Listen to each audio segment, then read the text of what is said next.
को अवगत कराए इंजीनियर साहब। बहुत बहुत धन्यवाद अध्यक्ष जी।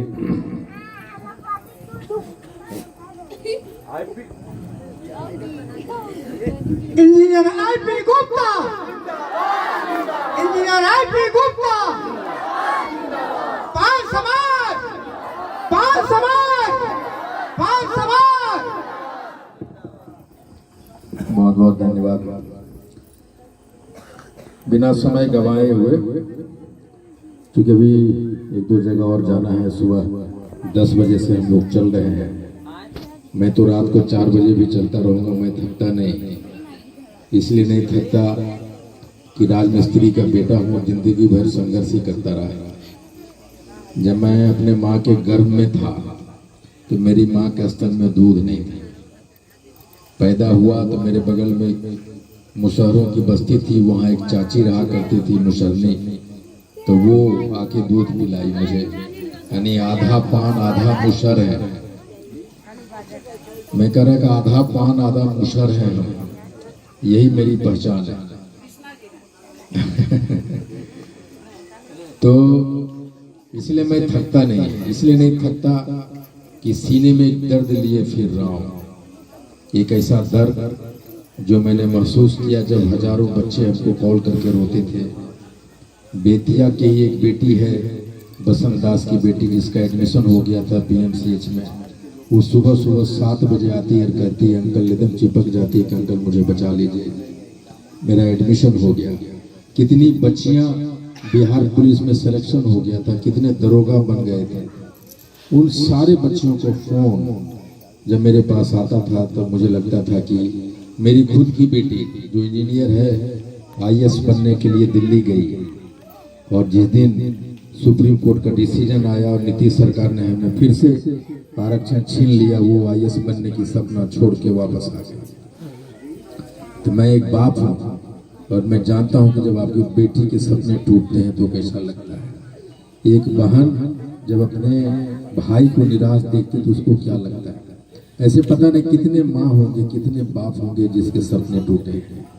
एक कलकत्ता में मजदूरी करता है, उनका बेटा रिसर्च में हो गया था, रिसर्च में पिछले बार वो लौट आया। अपने कंधों पे पाला के जैसा खींचने वाला रिक्शा का बेटा भी IAS बनना चाहता है। और नीतीश जी की एक कलम ने सारी चीजें खत्म कर दी। मैं अभी आ रहा था तो प्रदुमन की गाड़ी पे बैठा हुआ था। प्रदुमन जी ने बताया कि उनके पिताजी पान समाज की कितना सेवा किया, उन्होंने कितने मीटिंग अरेंज कराई।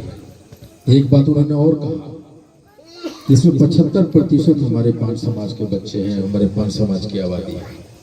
और पिछले पता नहीं कितने दिनों से यहाँ का जो हाई स्कूल है उसका बिल्डिंग बनने नहीं दिया जा रहा है।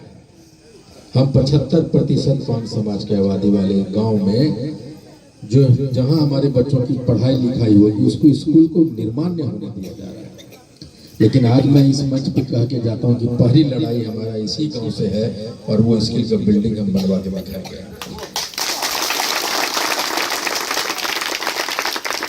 यहीं से वो आज़ादी शुरू होगा। और मैं प्रदुमन जी से बोलूँगा कि कौन है जो कागज पत्र देखता है उनको हमसे मिलवाइएगा, और ये बन के रहेगा। और पहली लड़ाई हमारी यहीं से चालू होगी। सारे वक्ताओं ने बता दिया कि आखिर ये हम यहाँ क्यों आए, ये मुझे बोलने की आवश्यकता नहीं है। लेकिन मैं सिर्फ ये कहना चाहता हूँ कि राजपूतों से सीखिए, उन्होंने लड़ा तो वो राज किए। जाधवों ने लड़ाई लड़ी तो सत्ता में आए, मुसहरों ने लड़ी तो उनको राजनीतिक भागीदारी मिली। 78 वर्ष हो गए। सहरसा में, मधुबनी में, जमुई में, बांका में हमारी बेटियों को रेप कर करके घर पे छोड़ दिया। हम कभी लड़ते हुए सुने गए? कभी आपने देखा कि मधुबनी में फूलपरास में हमारी 13 बरस की बच्ची को बुरी तरह से रेप किया और उसको गला दबा के मार के पोखर में डाल दिया? आपने सुना कि मधुबनी की उस घटना में कोई पान का समाज रोड जाम किया? इसलिए नहीं किया कि हम लड़ना नहीं सीखे। जो समाज लड़ा नहीं उसको अधिकार समाज नहीं देता, सरकार नहीं देता। ये आरक्षण की मांग राजनीतिक हिस्सेदारी है। 75 बरस 78 बरस से हम हैं, ऑलरेडी हैं, पहले से हैं अनुसूचित जाति। लेकिन ये जिसको हम वोट देते रहे, चाहे कांग्रेस है, चाहे भाजपा हो, चाहे राजद हो, चाहे जदयू हो, उस सब नेताओं को पता है कि पान समाज 80 लाख का। एक एक आदमी को पता है कि इस गांव में 75% तांती ततवा है। ये सबको पता है कि बेतिया में, जमुई में, बांका में, मधुबनी में, सहरसा में, समस्तीपुर में, दरभंगा में, सीतामढ़ी में, मुंगेर में, हर जगह पान खचाखच भरा है। सहरसा में जादवों की बात सबसे बड़ी संख्या पान समाज की। 2,35,000 बांका लोकसभा में, हमारे घर में 1,80,000, समस्तीपुर में 3,65,000। लेकिन एक भी एमपी एमएलए सुना है पान समाज का? क्यों नहीं सुना? क्योंकि हम खुद नामर्द हैं, हमने लड़ना नहीं सीखा। अपने बेटों बेटियों को अपनी नामर्दगी की चूड़ियां पहना के जीना सिखाया उसको। 75 बरस हो गए, 50 बरस से हमारे समाज के लोग नेतागिरी कर रहा है। आखिर क्यों हमारे समाज को?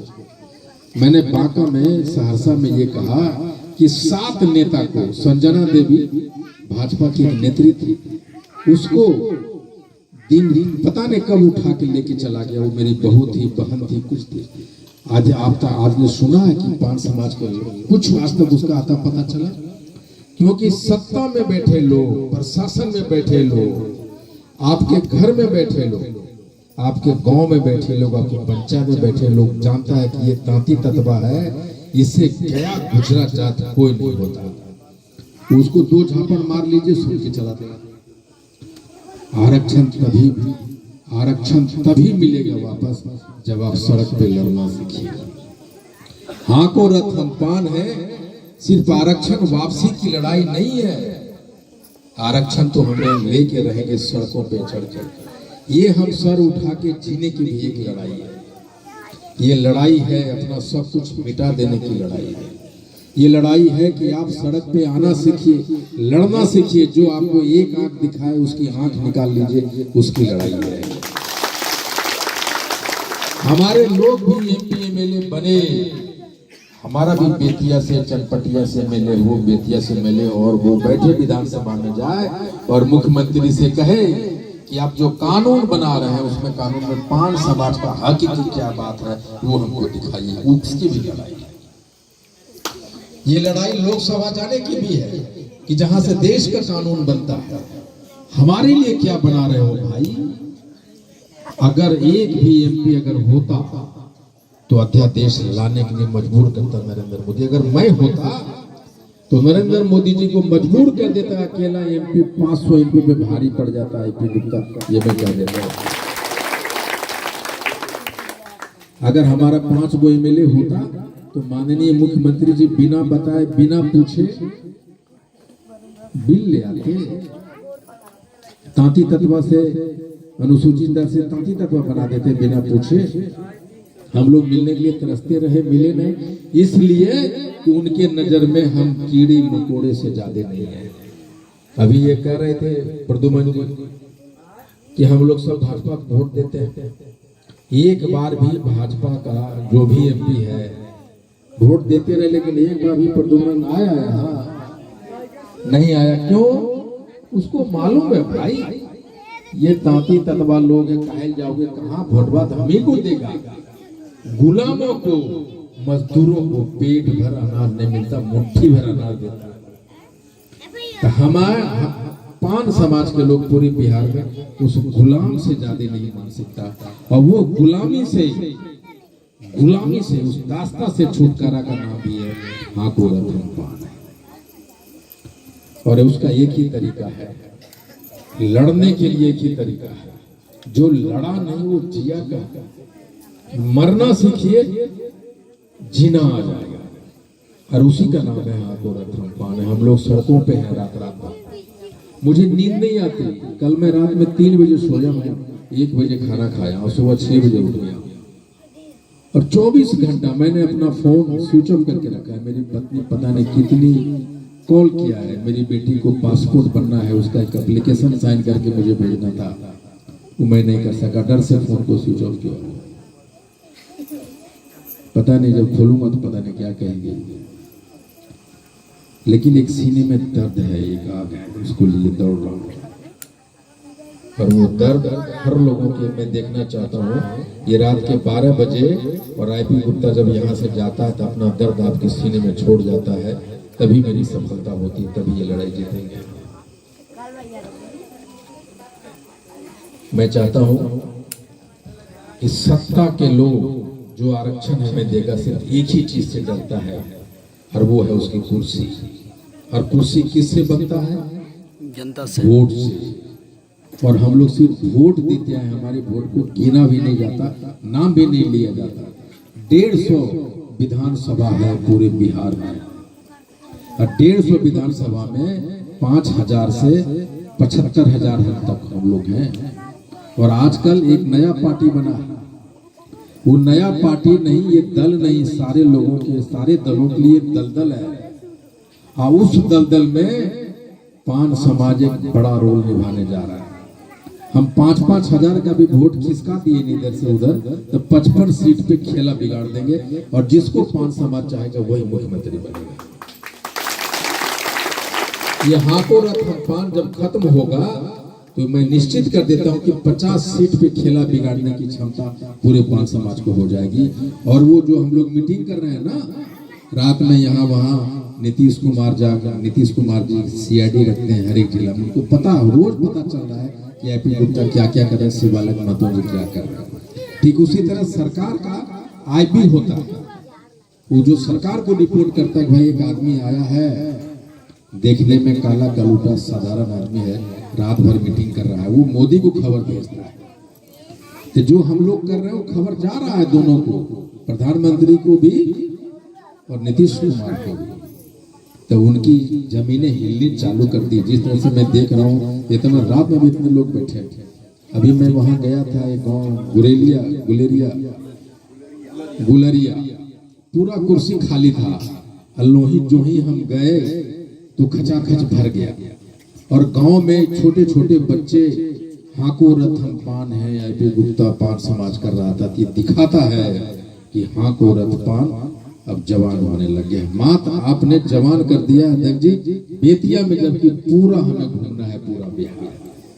मैं दो ही चीज करता हूँ, अगर आप चाहते हैं, कितना लोग चाहते हैं कि आपका आरक्षण वापस हो? हाथ उठाइए।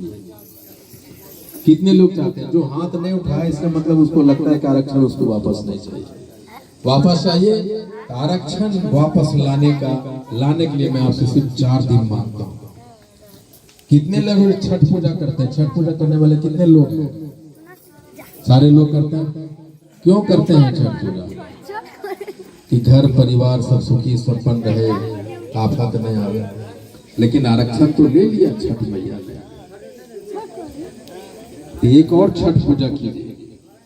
अगर हम 10 लाख आदमी पूरे पान समाज का, अगर 80 लाख हम लोग हैं, 80 लाख, और अगर 10% भी चले गए 8 लाख पटना के गांधी मैदान में, तो नरेंद्र मोदी दूसरे दिन हवाई जहाज आके पकड़ेगा, खोजेगा कि आईपी गुप्ता किधर है, उसको बुलाओ। 3 दिन आप दीजिए। एक दिन आपको जाने में लगेगा। 23 मार्च 2025 को गांधी मैदान में एक रैली है, 22 को आप जाएंगे, 23 को मीटिंग अटेंड करेंगे, चौथे दिन 24 को वापस आ जाएंगे। ये आपका 3 दिन अगर आप पान समाज को देते हैं, तो मैं आज आपको बताता हूँ कि जिस तरह से आपका हम बिल्डिंग बनवा देंगे स्कूल का, उसी तरह आरक्षण भी आपको वापस दिलवा देंगे। लेकिन आपको 3 दिन, और 27 अक्टूबर को एक दिन और चाहिए। 3 दिन गांधी मैदान के लिए अपना खाना लीजिए, अपना रोटी बनाइए, सतुआ बनाइए, भूखले रहिए, कुछ भी कीजिए। 3 दिन नहाइए नहीं चलेगा, लेकिन ये 3 दिन का संघर्ष हमें आने वाले जन्मों तक में हमारे बच्चों को आजादी दिलाएगा, आरक्षण दिलाएगा। 27 अक्टूबर को मोतिहारी में एक मीटिंग है पान समाज का, नहीं मिलेगा आरक्षण। तुम जैसे लोगों को जैसा आरक्षण नहीं मिलेगा। पता है इससे क्या होता है? जो बाहर के समाज देखते हैं ना कि पान समाज का मीटिंग हो रहा है और उसमें कोई उधर मोबाइल पर लगा हुआ है, मैं बड़ा आदमी बन जाऊं, आप मजबूत नहीं हुए तो हमको बचाएगा कौन? मैं बचा रहूं बड़ा आदमी बन के, उसके लिए आपको मजबूत होना जरूरी है। आप बड़े हो जाइए, अगर मैं गरीब रह गया तो आप अमीर नहीं रह पाइएगा बहुत दिन तक, इसलिए हमको भी अमीर बनाइए। उसी का नाम है हाको रतन पान। इसलिए कभी भी जब किसी सभा में जाए तो 2 घंटा भूल जाइए। तो कितने लोग हैं जो 3 दिन गांधी मैदान के लिए हमको देंगे? हाथ उठाइए। मतलब देखा देखी नहीं, दिल से कहिए और कहिए कि हम अपने बच्चों के लिए जीना मरना छोड़ देंगे। और 3 दिन क्या, अगर 5 दिन भी कहिए गांधी मैदान में जाके सो जाएंगे। सिर्फ 3 दिन, हम 3 दिन आपने दीजिएगा तो आरक्षण मेरा वापस आएगा। ये मैं लिख के जाता हूँ आपको। बहुत बहुत धन्यवाद। Thank you very much.